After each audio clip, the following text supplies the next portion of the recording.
और चलिए उदयपुर के आपको कार्यक्रम की तस्वीरें दिखाते हैं। शौर्य और वीरता की धरती, समृद्ध सांस्कृतिक विरासत और परंपराओं की धरती, झीलों की इस नगरी में आज इस भव्य दरबार हॉल में हो रहे इस भव्य कार्यक्रम में मैं आप सबका अपनी ओर से और फर्स्ट इंडिया न्यूज़ चैनल परिवार की ओर से बहुत बहुत स्वागत करता हूं, अभिनंदन करता हूं। आज हमारा सौभाग्य है हमारे साथ मुख्य अतिथि के रूप में आप सबके लाडले कहना ज़्यादा उपयुक्त रहेगा, आप सबके लाडले आदरणीय गुलाब चंद कटारिया जी, महामहिम राज्यपाल पंजाब और प्रशासक चंडीगढ़ हमारे बीच मौजूद हैं। मैं आपका भी बहुत बहुत स्वागत करता हूं। और ये हमारा सौभाग्य ही है कि आज इस कार्यक्रम में महाराज साहब कनकवर्धन सिंह जी, जो कि उड़ीसा के उप मुख्यमंत्री हैं, वो हमारे बीच हैं। मैं उनका भी अपनी ओर से और आप सबकी ओर से बहुत बहुत स्वागत करता हूं। आपने इस मंच की शोभा और बढ़ा दी है। साथ ही आपकी धर्मपत्नी महारानी साहिबा संगीता सिंह देव जी, जो कि 5 बार से एमपी हैं और मैं समझता हूं सबसे युवा एमपी हैं जो 5वीं बार एमपी हैं। तो आपका भी हम तहे दिल से स्वागत करते हैं। आपने हमारे इस कार्यक्रम की गरिमा बहुत अधिक बढ़ा दी है। मंच पे आप देख रहे हैं, आज हमने एक कार्यक्रम किया है मेवाड़ गौरव सम्मान, और जो मेवाड़ के गौरव हैं वो सभी गौरव ऑलरेडी यहाँ विराजमान हैं। हमारे एमपी रावत साहब, डॉक्टर रावत, मैं आपका स्वागत करता हूँ। हमारे दोनों शहर विधायक ताराचंद जी और फूल सिंह जी, आपका बहुत बहुत स्वागत है। और यहाँ के जो असली होस्ट हैं महाराज लक्ष्यराज सिंह जी, आपका भी मैं बहुत बहुत स्वागत करता हूँ।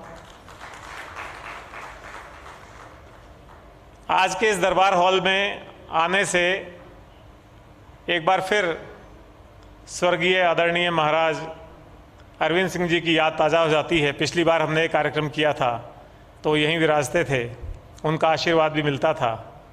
लेकिन मैं इसी अवसर पे कह सकता हूँ कि जिस ढंग से लक्ष्यराज जी इस परंपरा को आगे लेकर के जा रहे हैं, और वो एक राज परिवार के रूप में नहीं बल्कि एक समाज सेवी के रूप में लेकर के जा रहे हैं, एक युवाओं के प्रणेता के रूप में लेकर के जा रहे हैं, उसको देख करके ऊपर से महाराज को भी खुशी महसूस हो रही होगी।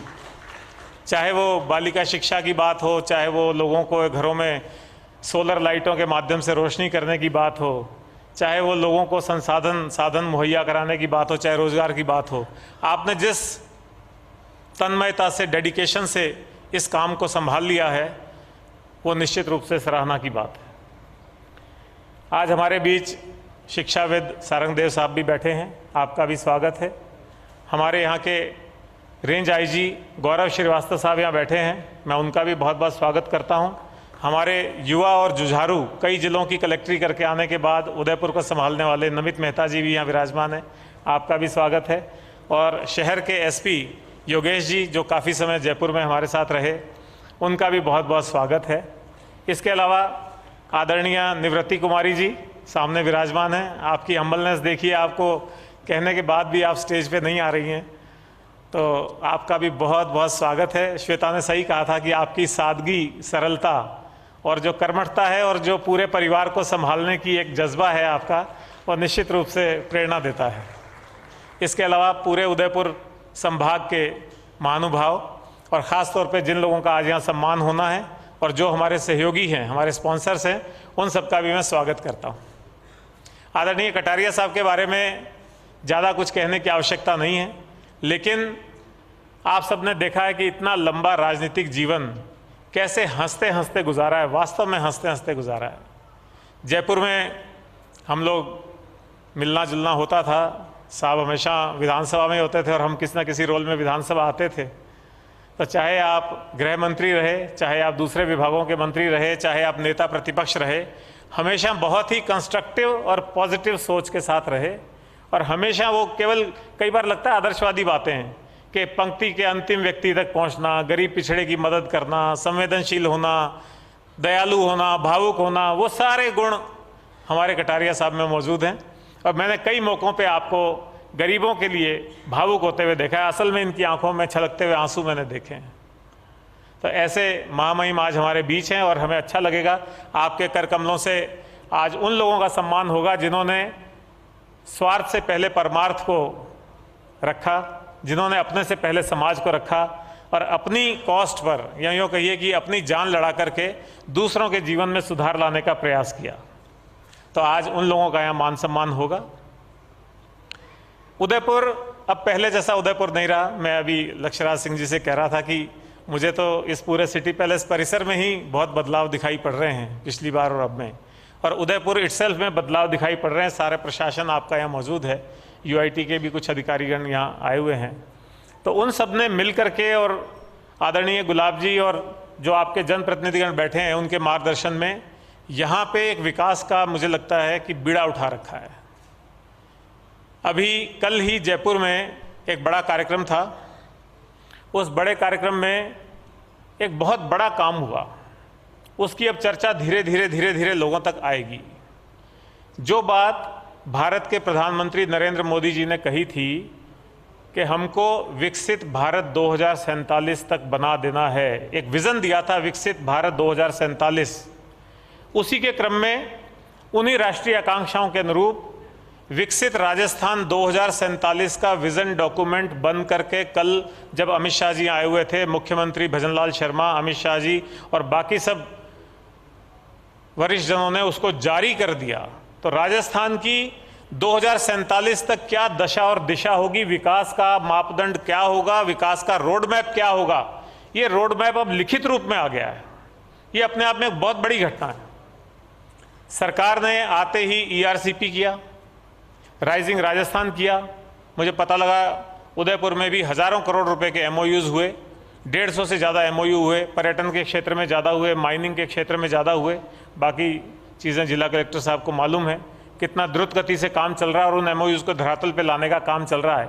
कल ही के कार्यक्रम में बोला गया कि 7 लाख करोड़ रुपए के एमओयूज धरातल पे आ चुके हैं, जो 35 लाख करोड़ रुपए के एमओयूज पिछले राइजिंग राजस्थान में हुए थे। और अब जो विकसित राजस्थान 2047 का रोड मैप इशू हो गया है, अब उसको विभाग वाइज कार्य योजना बनानी पड़ेगी। क्या कार्य योजना बनाएं, कैसी प्रक्रिया अपनाएं कि जो मापदंड रखे गए हैं, जो आकांक्षा रखी गई है, जो विकास के आयाम हमको स्थापित करने हैं, उनको हम किस कार्य योजना से 2047 तक पूरा कर दें और भारत एक विकसित राष्ट्र की भूमिका में आ जाए।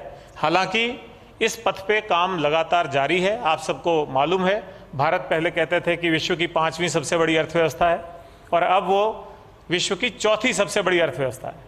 तो राजस्थान भी उसी दौड़ में लगा हुआ है। राजस्थान पहले पिछड़ा हुआ प्रदेश कहलाता था, बीमारू प्रदेश कहलाता था। अब आप आंकड़े उठा करके देखिए, राजस्थान पूरे देश में 7वें नंबर पे आ गया है और वो दिन दूर नहीं है जब आप और हम सब लोग मिलकर के काम करेंगे तो राजस्थान पहले नंबर पे आ जाएगा। वर्तमान सरकार ने एक लक्ष्य रखा है कि 2028-29 में 350 अरब डॉलर की अर्थव्यवस्था ये बन जाएगी और जब 2047 आएगा तो 4.3 ट्रिलियन डॉलर की अर्थव्यवस्था बन जाएगी और उस दिशा में काम शुरू हो गया। ये सबसे बड़ी बात है। और आदरणीय गुलाब जी तो इतना लंबा अनुभव रखते हैं, एक बार विजन डॉक्यूमेंट बन जाता है, कार्य योजना बन जाती है, तो फिर तो आप जनप्रतिनिधियों के माध्यम से और समाज के आप जैसे जागरूक लोगों के माध्यम से उसकी नियमित मॉनिटरिंग होगी। नियमित रूप से देखा जाएगा कि हम कहाँ तक पहुँचे हैं, सफल हुए या नहीं हुए हैं। तो ये एक काफ़ी संतोष की बात है और मैं देख रहा हूँ उदयपुर भी उसी दिशा में बहुत तेज़ गति से चल रहा है। जहाँ तक इस कार्यक्रम की बात है, आज जिन गुणीजनों को हमने यहाँ सम्मानित करना है, तो वो एक केवल सामान्य कार्यक्रम नहीं है, ये फर्स्ट इंडिया न्यूज़ चैनल का सामाजिक सरोकार भी है। साथ ही उन लोगों को रिकग्निशन देने की बात है और ऐसे हजारों लोगों को प्रचार प्रसार के माध्यम से प्रेरित करने की बात है कि जब ये लोग इतना अच्छा काम कर सकते हैं तो आप लोग भी इतना अच्छा काम कर सकते हैं और आपको भी ये मुकाम हासिल हो सकता है। फर्स्ट इंडिया ने, जैसा भी आपने देखा, एक और हरियालो राजस्थान की मुहिम में भी सरकार का हाथ बटाया है। पिछले मॉनसून में हमने काफ़ी बड़ी संख्या में वृक्षारोपण कराया है और ख़ास तौर पे जो वृक्षारोपण होता है उसमें फलदार पौधे शामिल किए जाएं, ख़ास तौर पे पिछड़े तबके के इलाकों में, हॉस्पिटल्स में, डिस्पेंसरीज में, छोटे स्कूलों में, उनके कैंपस में, उनकी बाउंड्रीज पे अगर हम फलदार पौधे लगाएंगे तो निश्चित तौर पे आने वाले 2-3 साल में उन फलों का उपयोग, उनका जो पोषण है, उनसे जो नरिशमेंट है, वो उन कमज़ोर तबके के लोगों को और हमारे छोटे बच्चों को मिल पाएगा। इसी तरह से फर्स्ट इंडिया एक हर महीने 18 से 35 साल की आयु के ऐसे लोग जो कि समाज सेवा में अच्छा काम कर रहे हैं, उनके लिए youth icon of the month एक पुरस्कार देता है। तो उसमें भी आप लोग अगर समझते हैं कि यहाँ से कोई लोग शामिल हो सकते हैं तो उसके लिए भी आपको अप्लाई करना चाहिए। फर्स्ट इंडिया परिवार आप सब लोगों के प्यार से निरंतर बढ़ता जा रहा है। अभी आदरणीय महामहिम बधाई दे रहे थे कि अब केवल फर्स्ट इंडिया न्यूज़ चैनल नहीं है, बल्कि इसका अंग्रेज़ी अखबार जो फर्स्ट इंडिया है वो भी काफ़ी अच्छी गति से है। आप देख रहे हैं, आपके सामने है। एक नया हिंदी अखबार सच बेधड़क नाम से, वो भी इस ग्रुप ने अधिग्रहित कर लिया है, वो भी काफ़ी अच्छा है। और आप सबकी मनोरंजन की आवश्यकताओं को पूरा करने के लिए फर्स्ट इंडिया प्लस नाम से एक OTT प्लेटफॉर्म भी लॉन्च हो चुका है। उसको आप अगर गूगल प्ले स्टोर या एप्पल प्ले स्टोर से डाउनलोड करेंगे तो आप वहाँ लाइव टीवी भी देख सकते हैं और सभी तरह का मनोरंजन भी देख सकते हैं। तो आज के इस कार्यक्रम में आप सब ने समय निकाला, अपनी उपस्थिति दर्ज कराई, और ख़ास तौर पे वो गुणीजन जिनका आज यहाँ सम्मान करेंगे, उन्होंने अपना जीवन पीछे रख के दूसरों की मदद करने की बात हमेशा आगे रखी।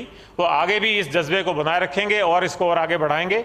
इस जज्बे को सलाम करते हुए मैं यहीं अपनी वाणी को विराम देता हूँ। बहुत बहुत शुक्रिया। Thank you.